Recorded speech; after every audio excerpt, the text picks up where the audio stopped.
idea with the girls like muscular, big muscle guys. No, the women don't like that. They find it intimidating and too like, woman late. Work. Actually, Work. okay. So let's get things going. First question, Wena. Do you think a personal trainer should be jacked? No, Why not? because they're not bodybuilders. Got it? They should just look the right amount of fit and healthy. Because masebe nama muscles kakhulu just doesn't look cute and healthy. Because masebe nama muscles kakhulu just doesn't look cute or natural. But yeah, they have to look fit though. I also agree that a personal trainer shouldn't be jacked, but there's nothing wrong with one that is, because personal trainers are not bodybuilders. Personal trainers are just normal people. If anything, personal trainer should have a physique that looks attainable to the ordinary person. Not that there's anything wrong, because I mean, to look jacked, you know, you have to work really hard. But But for are me, most people working very hard, or they taking stuff to enhance? you can take stuff to enhance, but that doesn't help you if you're not putting in the work. You know, like illegally. Like, you know those guys that abahamba kanje, that you can tell which they did something shady.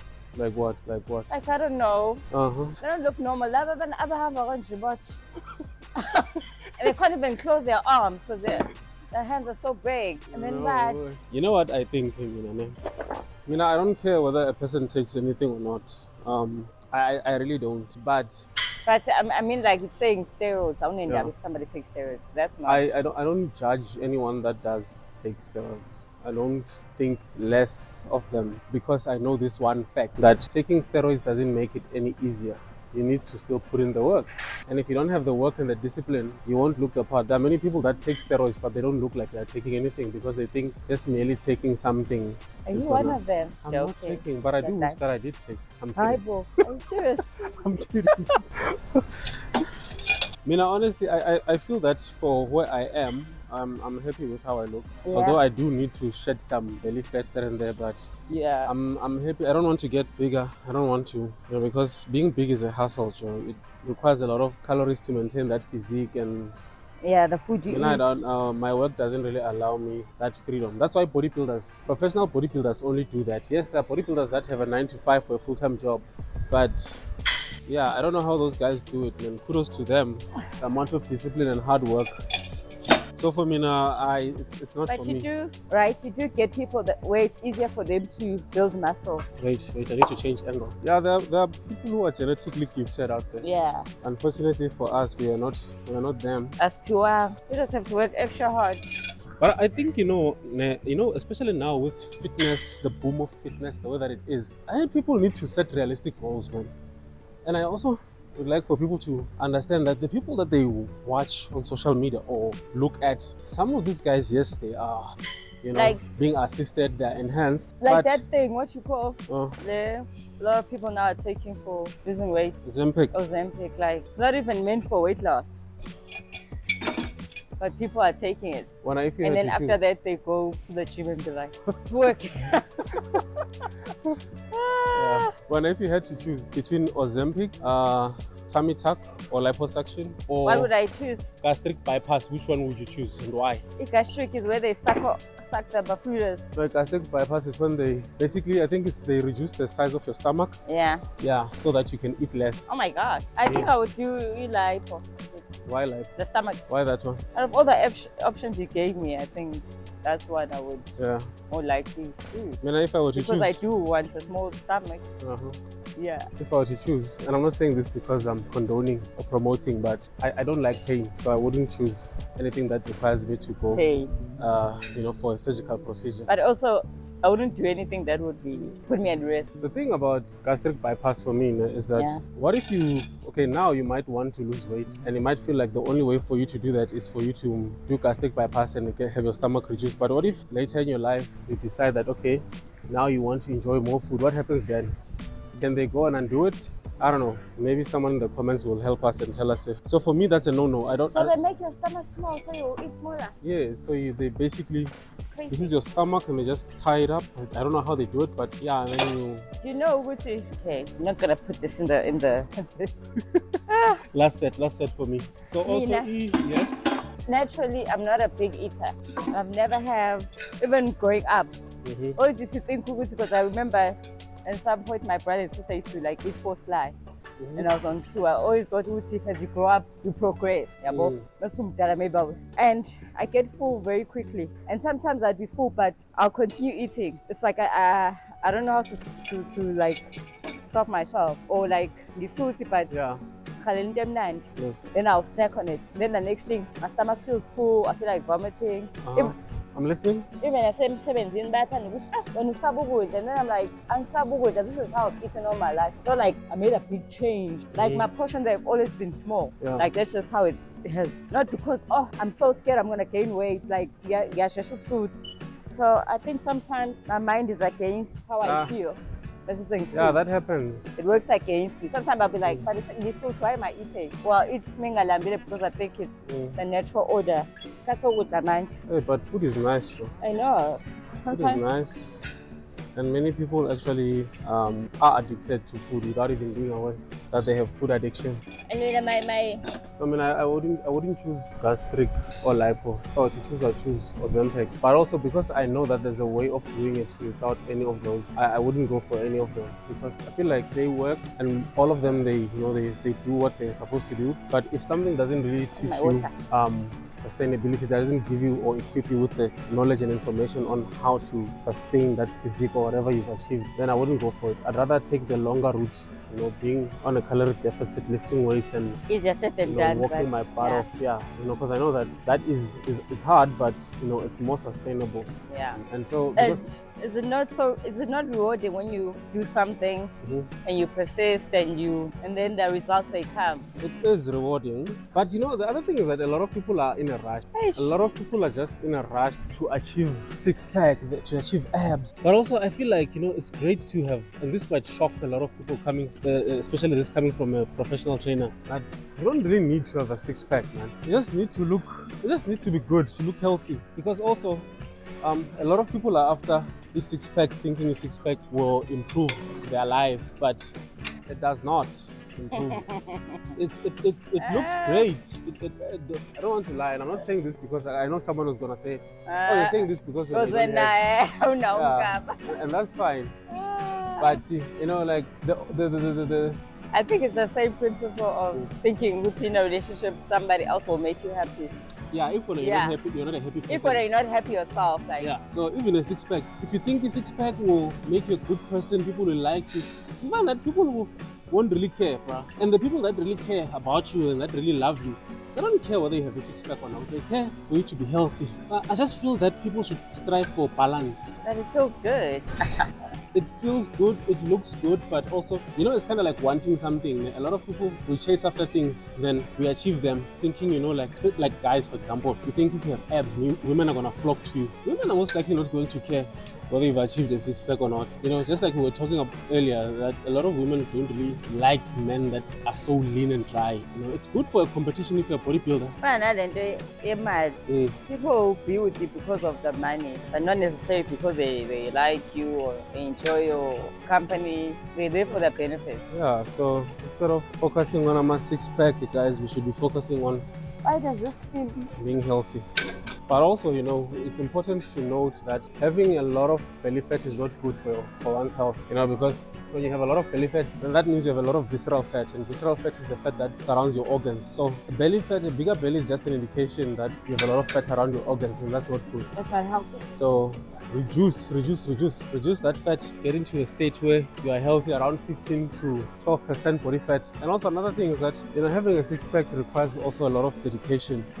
You need to eat a certain way. You need to, whatever got you the six-pack keeps the six-pack. So we one of the things I don't like now is these 90-day challenges and 21-day challenges. Like you see a lot of people achieving amazing results, but after that most of them rebound Because they go back to their normal life. Yeah, they go back to their normal life thinking, oh, now that I've achieved this, then I can go back. And and it doesn't work like that. So That's why I'm like, I'd rather take the long route, but I don't want to deprive myself of the food that I enjoy. yeah, Like, I'd rather like divide it in like, what do they say? moderation. Not yes, Yeah. as opposed to me just cutting it all. Restricting Yeah, yourself. I'd rather restrict, like, you know, Yeah. because then mase sengiyekile the strict diet decide ukuthi ngifuna ukufasta mase sengiyeli fasting. And you know, one of the messed up things about food is that, you know, like people will say, hey, cut sugars, cut chocolates, cut Yeah. food. It's great, it's great and it's healthy for you. But like for me now, I love chocolate. I don't want to lie. I love chocolate and I love pastries. Yeah. And I can't unknow those things. I can't make my body and my brain unknow how good they taste. So therefore, for me to, you know, have a sustainable diet, I work them into your diet. my diet, yes. And I don't have them every day, but yeah, you allow like yourself to indulge. You've seen, like, now and you then. find me having a tax bar or There, the parking in the corner, yes. hiding. Yes, You're scared of being judged. yes, and you know why I do that? I hide when I eat those things because when people see me like, oh, a personal trainer eating chocolate. And I'm like, guys, us personal trainers are not human. Like, guys, personal trainers are human. We have cravings, just like everyone has cravings. We also go through phases, just like everyone. That's why, you know, some of us, we go from fit to fat, from fat to even fatter, to slightly fit to fat again. Then it's now, you know, like life is just like that. You know, so being a personal trainer doesn't mean that you are immune to life or you don't have cravings, you know, like a normal human being. You're still a normal human being. So, Anna, how do you feel about the standards of what fit is on social media? How do you feel about that? I think that people should do what works for them because sometimes what we see on social media is not a true reflection. Yeah, so just do what works for you and stop following all these advices from all of these people that are not even professional, you know. Find what works for you and just do that. You know, a lot of the people that will post this content that leads people astray, they look amazing, no lie. They do, yeah. And some so of that's them, why you even listen at them, you're like, oh. Yeah. Some of them, you know, like they just naturally yeah. have curves And some of them it's easier to bounce back. Yeah. And some of them have really worked hard, you know. Like, yeah. I don't want to take away anyone's hard work, but I also feel like, you know, viewers need to understand that sometimes people will say stuff online just for views and clicks because that's what pays. And for example, like Mina, I've done a lot of content where I just tell people the truth, and that content doesn't do well. But the content where people lie and talk about nonsensical things, you know, that content does well. So at the end of the day, sometimes people just want to survive, man. But and then it's a job for them. Yeah. So being on social media is a huge responsibility. Whether you're a content creator or you're a consumer, it's a big responsibility. You need to know. If you're a consumer, you need to know truth. You need to not be gullible. You need to be able to tell that this is too good to be true. You know, even if the person looks so amazing, you know, even if they look so, or they have, you know, a good reputation, you know, like look what's happening now with Jeff Nippard and Dr. Mike Israel, you know, big powerhouses, big names in the fitness scene, but look, there's all these scandals that are happening. So one really needs to be careful. What do you think about detoxing? Detoxing. You think it's a good idea? What is detoxing? Because they're saying it's like going on a cleanse. Cleansing what? But like your body, all the... From what? Evil spirits? From food. Oh. Like this other lady, she was like, I'm on a watermelon detox, where she was just only eating watermelon for 7 days or whatever. Hey, no, you know, Mina, all I can say about that is that if you don't, you know, do extremes with your food and then you only need to do detoxes. Yes, they have benefits, but also if you eat good, and I know a lot of people will say eat clean, and which a lot of people are eating clean, but you know, for the most part, people are thinking that eating clean, how do I say this, that it exempts them from calories. But you know, clean food has calories, all food has calories. So if you give your body a lot of calories, then you are straining it, you know, and it's gonna take those calories, whether they come from good or bad food, it's gonna store them if you are eating in excess. So I think if you can just eat just eat, you know, in your maintenance calories, and you train properly and you increase your NEAT, non-exercise activity thermogenesis, and you increase that through, you know, walking a lot, covering a lot of steps, I think you should be fine. You won't need detoxes. And also because, like, when you eat like foods that are high in antioxidants, that's what they do. They detox the body. So I wouldn't say yes, it's good or bad to detox. But also, I mean, if you've been on a diet where you've been consuming a lot of calories, maybe you can do it.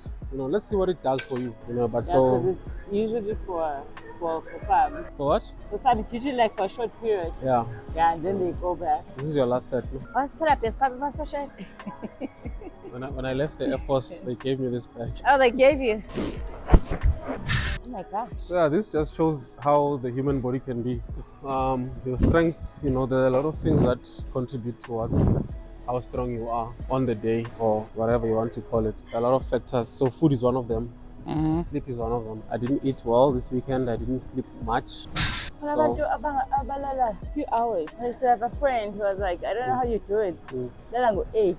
Like you'd sleep after midnight, then you'd be up. Like, how do you survive on sleeping on? Why are they sleeping? Is it because of their job being too demanding? Are they struggling, with sleep? Do they suffer from insomnia? No, they don't. Or They just Netflixing? don't sleep that early. They just feel like, that's me routine, yeah, but what? But they find it strange to do. And then I go 8. It's not strange. Yeah, there are people who just don't prioritize sleep as much. Yeah. Because Also, and I don't blame them because now we live in a time when there's just so many things to there's so much to consume, so much content, so many apps, so many streaming apps and so many of these services. So yeah, and also if you work, I mean, like for example, by the time I knock off here, I knock off here around 7, I get home around 8, and sometimes I feel like I don't even get enough time just to be me or to just do stuff that I want to do. Yeah, but I don't allow myself to sleep late because I know that if I sleep late, then the quality of my work the next day suffers, and I can't allow that.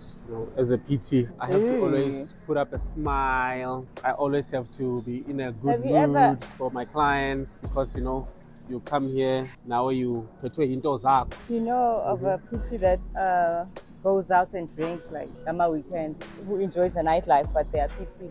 I mean, Do you think that's sustainable? I won't say it is or it's not sustainable. I mean, if it works for them and they're still able to deliver for their clients, then, but again, remember, PTs are normal people. No, but I'm saying, yeah, they're normal people, but some party activities, they don't align with them saying that. Not saying they shouldn't do it, but if you are a party animal throughout the week, that doesn't make sense. Well, if you're a PT and you're a party animal, also it goes with age. Also, young, you have more energy and you can be up and then still wake up to go to work, be up all night and then still have energy to go to work.